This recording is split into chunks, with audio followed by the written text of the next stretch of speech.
So now we're at week 6. We're going to be talking about boundaries. So this week is titled Be About It, and it's putting everything we've learned into action. And so what exactly are boundaries? What's your definition? So boundaries are either a verbal, physical, or emotional barrier that you have for yourself with other people, things, it can be places, and also how you set those spaces for yourself. So the words you use are boundaries. An arm's length is a boundary.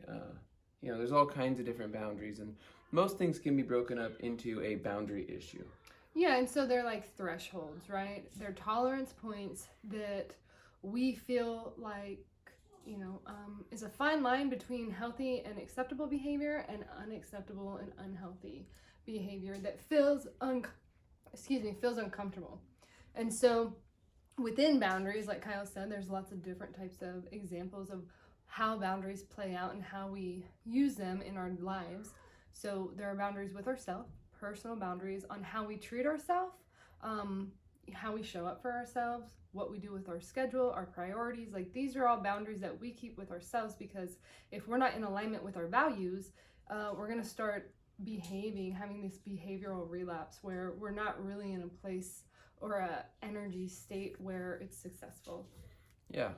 I think the simplest way you can say it is it's how we treat ourselves and how we let others treat us. Like the expectation, a healthy expectation of what you want to continue, right? Yeah. Like a new pattern you want to create. Right. Yeah, so there's a choice. You can let boundaries happen and kind of, go by what is the status quo and then follow it. And what happens is you just kind of go with your default. Or you can be proactive, decide what your boundaries are, and then start enforcing them and implementing them consciously and with awareness of what your needs are, what your values are, what your standards are, who the people are that you want, close to you and not close to you, and really start synthesizing all the information that we've talked about. And an example or a metaphor would be like playing a game of basketball. Setting boundaries, you can do it. You can either be on the offense or the defense, right? So if someone crosses a boundary, or you recognize being uncomfortable and you're like, I'm not okay with this type of behavior, this type of interaction, I don't want to continue to exist a relationship where, my integrity is being compromised because of your own personal identity or patterns or behaviors or priorities. And so you get an opportunity to be defensive, and react to it. Or proactive and kind of go out of your way and just say, hey, I recognize X, Y, and Z, and that's not really a way I'm trying to live my life today, and address the changes in that way. So it's a softer way or a harder way, but within boundaries. And so we talked about the personal boundaries, and then there's interpersonal boundaries, which are the interactions between like Kyle and I, or my mother and I, or, society and me, and groups of association or organizations. Right?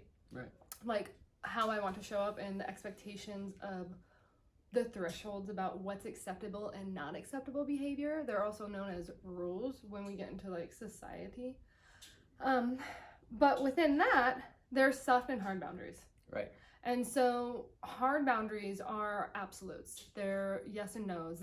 They have no options of changes, right? So examples of hard boundaries would be Kyle and I are in a relationship, we're intimate, and a hard boundary for me would be him not sleeping with another woman, right? I mean, that's probably not going to change. If it does change, like, that's a conversation for him and I to address it. But as of right now, in our current reality, that's like a no-go for us. Is that?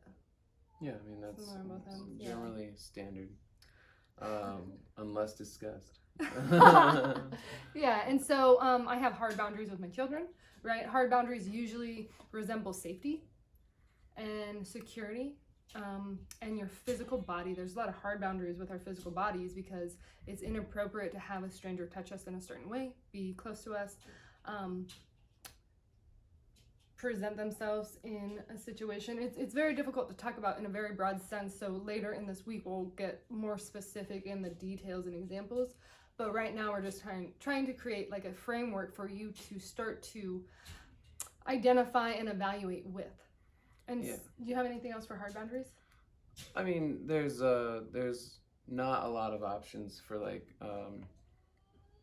hard boundaries is like physical usually, and then who you decide to be around, because at this point in our lives everything is a choice. And so if you're putting yourself in a situation where your physical boundaries or your hard boundaries are uncomfortable, then you're making a choice to jeopardize those. And so and it's pretty black and white. Yeah, it's when it really comes to black hard and boundaries. white. Yeah.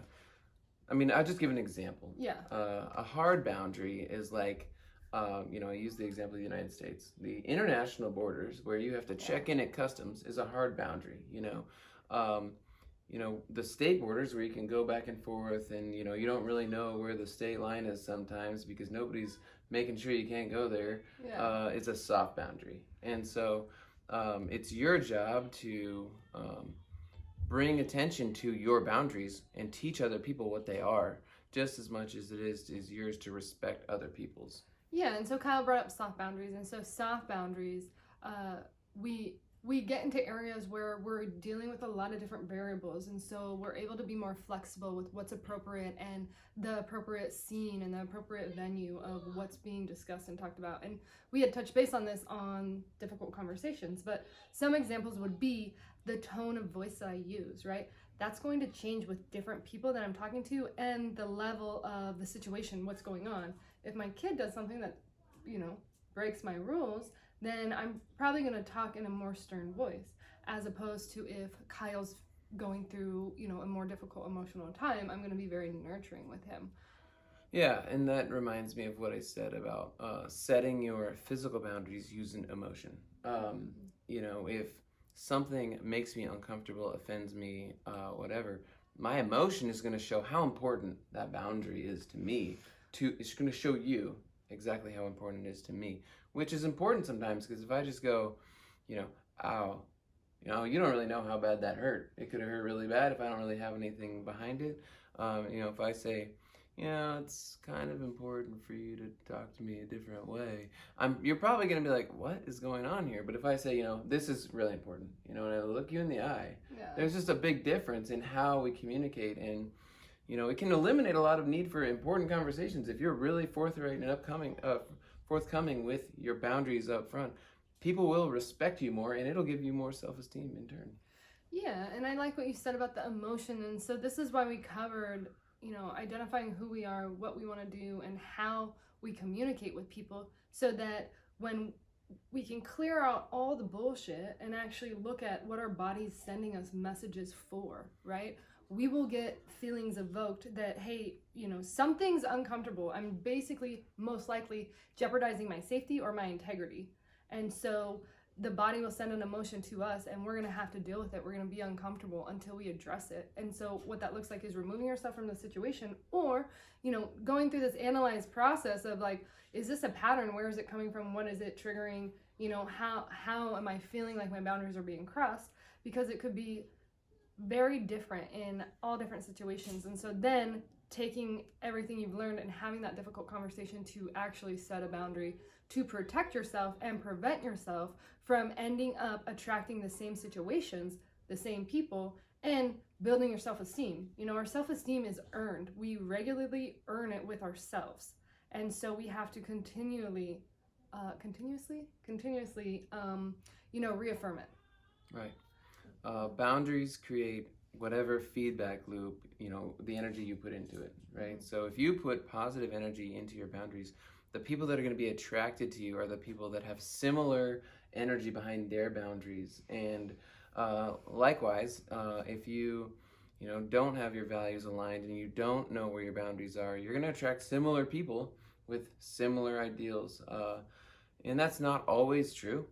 Because there's going to be other people that want other things from you, but you're going to either putting yourself in a situation where you get taken advantage of, or you have misunderstood intentions or expectations or whatever. And so you can eliminate those by figuring out what yours are up front, and then kind of thinking about them when you're out in the world. And people, they won't know exactly what you're thinking, but they'll know what you're being about.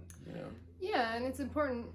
We're attracted to people of confidence, right? Right. And know what they want. And as we've said many times, it's our responsibility to teach other people how to treat us. And knowing our boundaries is, the first step to being able to teach and promote it or model it to other people. Yep. Yeah. So what else do I have on here? So the process of how a boundary works, I went over it a little bit, but initially we get this physical reaction that something's not in alignment with how you want to be living. And then we have to process it and decide like where it's coming from, what's going on, what belief is it attached to, or maybe what experience it's attached to, or does it keep repeating itself? Oftentimes boundaries tend to repeat themselves over and over and over and get louder and louder and louder until you start to learn how to establish them. Because the purpose is to create a strong team and feel confident to carry out your purpose here. Right. And so when we can set examples of how we want people to interact with us, then we can attract the people who can fulfill those needs for us, and we can do that in return as well. Right. And so after the processing time goes, we get into expression, and this is how we communicate what we need, what our boundaries are, how to kind of get around it. And then we'll go into reflection. So you have the conversation and then you go back and reflect on it. What you could do better, what you couldn't have done better. Right. What you said that you feel good about, where you're a little unclear if it landed or not. And most times when you're setting boundaries, number one, it feels extremely uncomfortable for those of you who have not done it or aren't practiced in it, because it's a practice. And well, I think I lost it. Yeah. I think that's probably good. That's probably good, and we'll go into the second date. Yeah. Okay. All right.